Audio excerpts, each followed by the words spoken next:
Hey, hitting the ball flush with lots of compression and with the divot in front of the ball is so rewarding. It just feels, man, you can feel it right up into your heart. But I know there's a lot of golfers out there that rarely, or maybe have never ever felt this kind of impact before. So in this video, I'm going to show you a big secret to getting that every single time so you can hit all your clubs purer, farther, get that awesome feeling of compression at impact. When people say that they have a hard time hitting the ball with compression, or they're hitting, let's say, behind it like that, and they can't get any forward lean, and they can't get their divot in front, and the feeling doesn't really feel that good to hit the ball, the teacher wants them to either hold their wrists longer or pull their arms down more like that, and so that they can get at least some semblance of divot in front. But all of these things, the lack of forward lean,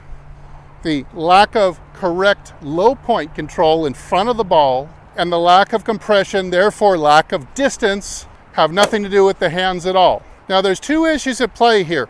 See, the average golfer simply does not move their legs, their pivot, their weight shift, nor turn their body enough in order to get the desired result. Also, they're in too much of a hurry at the top of the swing to hit.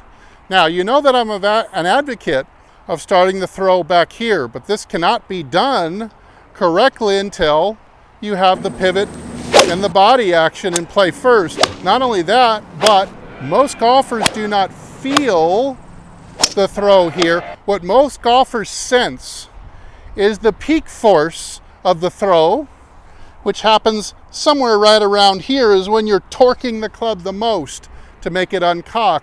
That's where most people feel it. So using an alignment stick, and I'm going to put this down, I've got a 9-iron here. I'm going to put this down about 3 to 4 inches in front of the ball. Now, you can see where it falls. The stick falls just inside my left instep while I've got the ball positioned pretty much in the center of my stance for a 9-iron. What we've got to do, what the body has got to do, not by pulling the arms independently, not by holding the wrist angle longer and longer and longer, which is not what the pros on TV do, but instead, we've got to get the handle of the club to reach this orange stick line on the ground. At the same time, the club head is reaching the ball. And you see there, we have about a 4 or even a 5-inch forward lean, and we're also going to have a very gentle downwards approach angle, and the club head is going to reach its low point or bottom out in front of the ball. On a 9-iron, it's going to be about, say, 4 inches in front, right on the stick line. So how are we going to get these two arriving at their designated spots at the same time? Well, most people have an issue. They don't have an issue getting the club down to the ball, but they sure have an issue with getting the handle of the club to the orange line. So most people, and like my student the other day, he had on video on the face-on, he had about a 1-inch backwards lean, like this, to the club, and so he was generally bottoming out about an inch behind it. And so his angle of attack was actually slightly upward. So he hit a lot of shots that were marginally fat. This is the proper 9-iron loft, by the way. This 4 inches ahead. This is how loft is measured on a 9-iron. This is more like a gap wedge, probably. So you're only going to get gap wedge distance out of it if you arrive at impact like this. Also, you're not going to get the clean contact, and you're not going to get a compressed feel at all. That comes from a forward-leaning club and a sweeping strike into the grass. Not a dig, not a downwards dig, but forward lean, more of a sweeping strike. So what we've got to do is we've got to make this end of the stick advance further, probably 6 inches further than you're doing now. Now, how are we going to do that? From the top of the swing, we've got to get the hands and arms to just wait. They got to just kind of chill out and just hang for a second.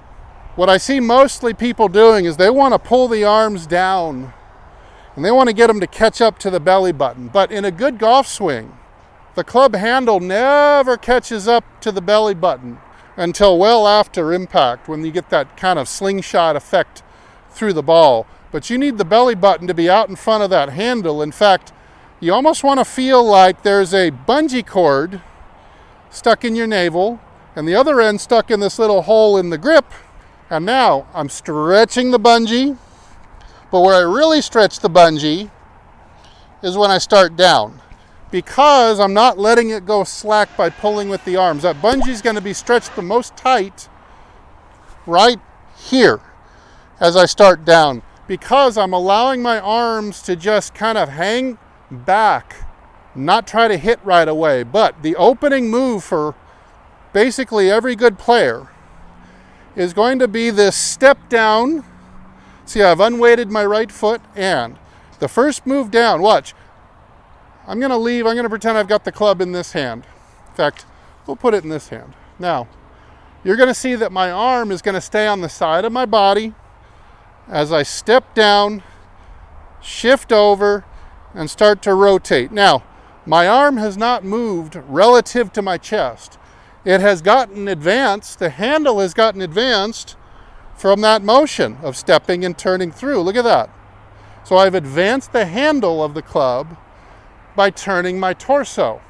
I have not advanced the club by letting it drop with gravity or tried to pull it down independent of my chest and pivot action. So now the goal is we've got to advance the handle to the orange stick before the club head reaches the ball. So you're going to keep going. You'll realize how far you have to go. Hook the left arm. That way you can't try to pull with it. You start to feel that feeling of letting it do nothing for just a second. Let it do nothing. Don't do anything with the hands or the arms at all. But we need to get the body starting down in what we'd say the right sequence. And everybody you see on TV starts their sequence with a step down of weight and a lateral shift to the target of the left hip, just like that.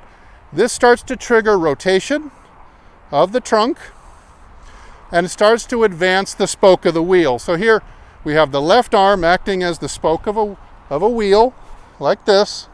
Club head's cocked 90 degrees. Now, watch how far I'm going to have to go in order to reach the orange stick. Watch this. Here I've stepped down.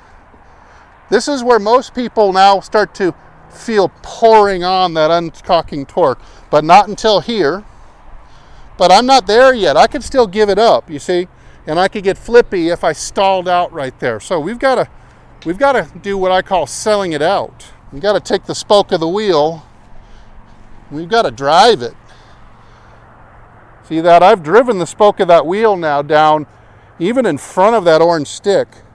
So now I'm already at impact, and I haven't even done anything with my arms and hands at all. It feels rather late. To somebody who's casty and flippy, this will feel like you're just kind of la la la la la. This is kind of hanging out, now go. It will feel later than it actually is. So again, the key is relax the hands, relax the arms at the top of the swing. Try to keep them inactive to give yourself a chance to make this opening move. It's like the opening move in chess. That's your opening move on the downswing. Keep turning. You're going to start pouring on the torque now, and you'll arrive at this beautiful forward lean. See, I'm driving the handle by turning the chest. Arrive at this forward leaning club. I am really going to compress it from there. So remember, it's get yourself to stop rushing through the downswing. Stop rushing, trying to throw from the top, trying to pull down from the top. These are not the solutions. The solution is going to be to get the handle of the club advancing at the mercy of your turning torso, always out in front of the club head until just past impact. This is going to give you your divot location, your forward lean, your compression, just like that. That impact is going to give you the feeling up into your heart that makes you want to come back and play golf every day. Look at that in slow motion. You can see that I appear to be retaining angle, like I'm purposely trying to hold the angle, but I'm not. I'm actually starting to throw from back here, but that torque doesn't peak until here, and even then you're not seeing the response of the muscles torquing the shaft until a little bit later. But my body has already gone through. My arm has been pulled through, and I arrive at impact this way, striking smoothly, sweeping, not trying to gouge it. You're not trying to compress the earth. A sweep through the grass with the handle leaning forward is how you're going to get that distance and compression with every club in the bag. I would recommend highly that you start small, that you do some drills that feel like this, drive it through, drive it through. And then you can just hit some pitch shots where you retain some of that feel, drive it through. Now you can hear by that sound, it's more of a deep booming sound. It's not a high-pitched clicking sound. You'll be able to feel it when you really compress it. Now, I don't think anybody explained it better than Ben Hogan. So here's a little clip of one of my favorite videos of all time. At the top of the swing, you move the lower part of your body, not your shoulders, the lower part of your body, letting your arms and hands follow, bringing you into position to hit. But this is the first movement there. Then you release at the bottom. All right, so get in sequence by leading off with the correct move while the arms and hands just kind of chill out for a split second to let the belly button and the belt buckle get out in the lead. I think you're going to have great results this way. If you have any questions about this, leave it down in the comments. If you got some value out of this video, hit the like button. Subscribe if you aren't already. Check out my website, hititlonger.com, and email me if you need further help. My email address is right here. As usual, I'll either see you in the next video or I'll see you longer and straighter down the fairway. Everybody take good care.